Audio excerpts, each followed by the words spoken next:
Hello there, welcome to my YouTube channel. In this session, you're going to learn about the differences between criminal law and civil law. So, come, let's learn together. So, I'm going to start with criminal law. So, basically, criminal law, this refers to the law that deals with offenses that are against the state or the society. For example, when you look at the Penal Code Act, the Penal Code Act has most of the offenses that are, if committed, it's you, the accused person, against the state. For example, when you look at murder, when you look at robbery, when you look at theft, when you look at, actually, there are a lot of cases that once committed, it's now you against the state. For example, this recent case of Uganda versus Christopher Okello Onyum, where this the accused person, who was Okello Christopher, was accused that he murdered 4 juveniles. So basically, on the face of it, it's murder. Murder was the offense that was tried in that case. So murder, and this murder, it's a capital offense, and therefore it's the accused versus the state. That's why the prosecution, the state attorney, the DPP or the attorney general, those are the people that handle such cases, because they are the lawyers that are defending the state. So criminal law basically handles criminal cases, and these criminal cases, it's between the accused person and the state. When I talk of the state, I'm meaning the government itself. Now it's between you, the accused person, and the government. For example, some of the criminal cases, there is murder, there is manslaughter, there is theft, there is, actually, it's a lot. And these criminal cases are provided for under the Penal Code Act. So the Penal Code Act has a list.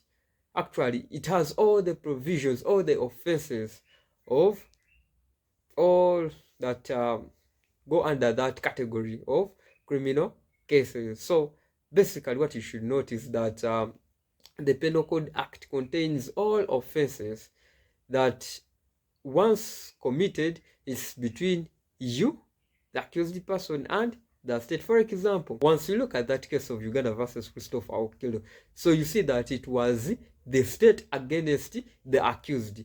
The state was represented by the prosecution, whereas this accused person had his lawyers. Are you seeing? Because everyone has a right to a lawyer, especially in criminal cases, as provided for under Article 28 of the 1995 Constitution. So, if we are to look at this to understand it more, in criminal cases, where you see, for example, you are reading your notes and you see somewhere where there is Uganda versus, let me say, Christopher Okello, just know that is a criminal case. Why? Because Uganda is a state. Are you seeing? It's a state whereby the prosecutors, the prosecution, and maybe the state attorney or the attorney general, they are the ones that represent the state, basically, in these circumstances, for example, like in criminal cases. Then, when you also see a case of AG versus, let me say, Amabirizi, just know that it's also a criminal case. Are we together? There are some cases that start with DPP versus, so those are some of the cases that you can tell that, you know what, this is a criminal case. Are we together? So basically, in a nutshell, criminal cases are basically the ones that are between the accused person and the state. Now, let's go and understand the civil law. So, civil law, this refers to the law that deals within two or more parties. It can be between an individual with another individual. For example, let me say there is a contract between A and B. So, if A promises, let me say, to deliver beans to B, however, in the long run, and A fails to deliver the beans to B, B can sue A for compensation, Why? Because A failed to fulfill his or her obligation. So in civil cases, it's basically between two parties or three parties, and for it, its essence is basically to provide remedies or compensation. However, in criminal, what I had forgotten to tell you in criminal is that in criminal cases, the essence of criminal cases or criminal is basically to punish. That's why when you see, for example, section 171 that talks of murder, when you see section 172, it talks about the punishment of murder. Are you seeing? So basically in criminal law, it's punishment.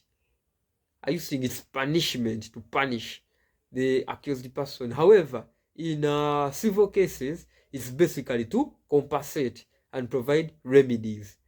Are we together on that? So when you are to see these civil cases, most parties, those aggrieved parties that are aggrieved, or maybe the ones that are hurt, they go to cases to courts of law so that they can be compensated. Are we together on that? So that's where you see some of these cases. For example, you can find a name, for example, like Arinitwe Arthur versus Muhammad Bashir. That is a civil case. Are we together on that? Then you can see, maybe when you see, for example, Kasibante Victor versus Isma Mijaguro. That is also a civil case. For civil cases, for you to understand that this is a civil case, you just see names of people, names of parties. It can be, for example, Isma Mijagulo versus Katongole Farouk. That is a civil case. Are we together with that? That's how you can differentiate a civil case from a criminal case. A criminal case, it starts with Uganda versus Arinitwe Arthur.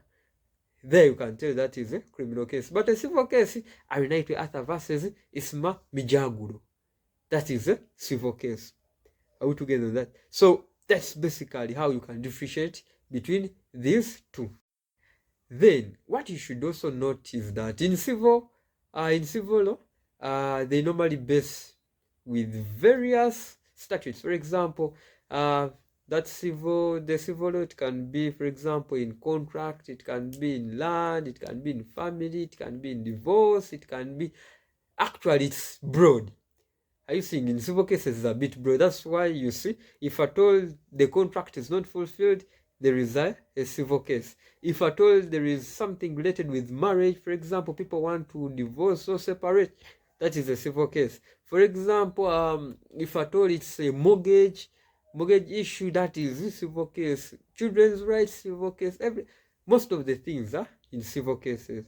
So the statutes that you can use, for example, in civil cases, you have the Contracts Act, the Marriage Act, the Mortgage Act, the Land Act, actually there are a lot of statutes that you can use, the Children's Act, and so on. So what you should understand in this session and in this tutorial is that for a criminal case, there has to be it's between the accused and the state or the government. Then in civil, it is between the two parties. For example, A and B. Another thing that you should understand, the difference between criminal law and civil law, is that in criminal, they mainly focus on the Penal Code Act because it provides for the offenses. Then when you look at civil, it has numerous statutes that you use. Contracts Act, Marriage Act, and name them. There are so many.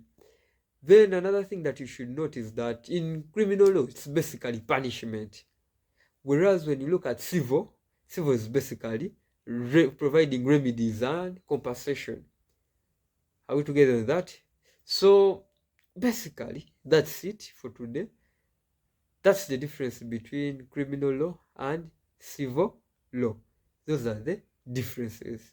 And if at all you find this channel helpful and important, kindly please share it to your colleagues, subscribe, like and comment, and also make sure that at least you share it to your friends so that they do not miss out.